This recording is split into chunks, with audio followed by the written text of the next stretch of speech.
পটুয়াখালীর গলাচিপা উপজেলার অন্যতম গুরুত্বপূর্ণ সড়ক গলাচিপা থেকে চিকনিকান্দি পর্যন্ত রাস্তাটি দীর্ঘদিন ধরে বেহাল অবস্থা। স্থানীয়দের অভিযোগ, স্থানীয় সরকার ও সংশ্লিষ্ট কর্তৃপক্ষের উদাসীনতার কারণে রাস্তাটির মেরামত কাজ শুরু হচ্ছে না। এতে জনদুর্ভোগ চরমে পৌঁছেছে। চলতি অর্থবছরে সংস্কারের কথা জানিয়েছে কর্তৃপক্ষ।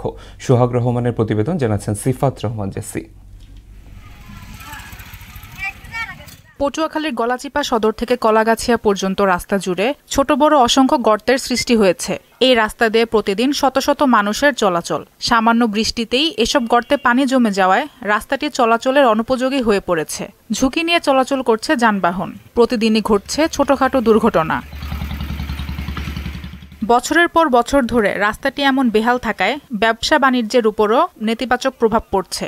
একাধিকবার রাস্তাটি মেরামতের জন্য আবেদন করা হলেও এখন পর্যন্ত কোনো সমাধান পাওয়া যায়নি। সড়কটি সংস্কারে কর্তৃপক্ষের সুদৃষ্টি কামনা করছেন স্থানীয়রা। গলাচিপা টু ধরানদেবী কলাগাছিয়া পর্যন্ত রাস্তাটা খুব বেহাল দশা।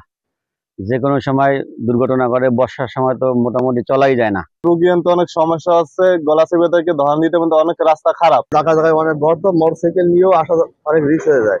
আর এখানে প্রায় দুর্ঘটনা ঘটে, অনেকে অ্যাক্সিডেন্ট করে। এই রাস্তাটা দ্রুত মেরামত করার দরকার। বড় বড় গাঁথা হয়ে রয়েছে, বৃষ্টিতে পানি হয়ে থাকে। রাস্তাটা অতি দ্রুত কিভাবে সরকার আমাদের ভালো করে দিবে, এই আমরা সরকার কাছে একটু আবেদন জানাইতে আছি।